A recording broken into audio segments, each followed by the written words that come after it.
خوشحالم که در مدرسه اداره ادبیات اردو به درجه کردم. در این اداره کالیگرافی اردو یا همون خط اردو رو و البته رشته‌های دیگه هم دارن، البته احتمالاً که من نمیدونم، مثل که گرافیک هم هست در اینجا، تدریس میکنن و دانشجویان زیادی علاقمند به کالیگرافی و یا خط در این اداره حضور دارن. خب نستعلیق خط اردوست.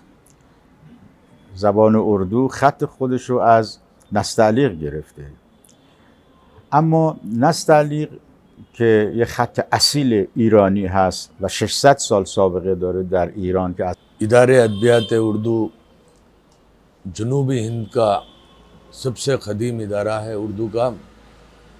یہ اردو کا ایک ریسرچ سنٹر ہے، یہاں پر مختلف شعبے کام کرتے ہیں اس ادارے میں۔ اس ادارے کی لائبریری میں تقریباً 50,000 سے زائد کتابیں اور رسائل موجود ہیں، پرانے اخبارات ہیں اور تقریباً 3,000 کے قریب مینuscripts ہیں۔ اس کا قیام 1931 میں ڈاکٹر زور نے اس ادارے کو قائم کیا ہے، اور اس میں سب سے قدیم جو شعبہ ہے وہ خطاطی بھی ہے، کیلوگرافی اینڈ ڈیزائننگ۔ خطاطی 1900 میں اس کو قائم کیا گیا اور بعد میں اس شعبے کو NCPUL نے اسپانسر کیا۔ اب جو یہاں پر جو کورس یہاں پر ہو رہے ہیں، جو خطاطی سکھایا جا رہا ہے، ان کو جو سرٹیفکیٹ مل رہے وہ گورنمنٹ آف انڈیا کی جانب سے ان تمام لوگوں کو سرٹیفکیٹ دیے جاتے ہیں۔ یہاں پر استاد خطاط غفار صاحب کی نگرانی میں یہ شعبہ خطاطی یہاں پر چلایا جاتا ہے، اور ہمارے یہاں کے طلباء اور طالبات بہت سے بیرون ملک کا بھی انہوں نے دورہ کیا، اور بیرون ملک میں جو کمپٹیشن ہوتے ہیں خطاطی کے، کیلوگرافی کے، اس میں حصہ لے کر انہوں نے انعامات حاصل کیا۔ نہ صرف ہندوستان بلکہ بیرون بہت سے ممالک کا انہوں نے دورہ کیا اور خطاطی کے نمائش میں انہوں نے حصہ لیا۔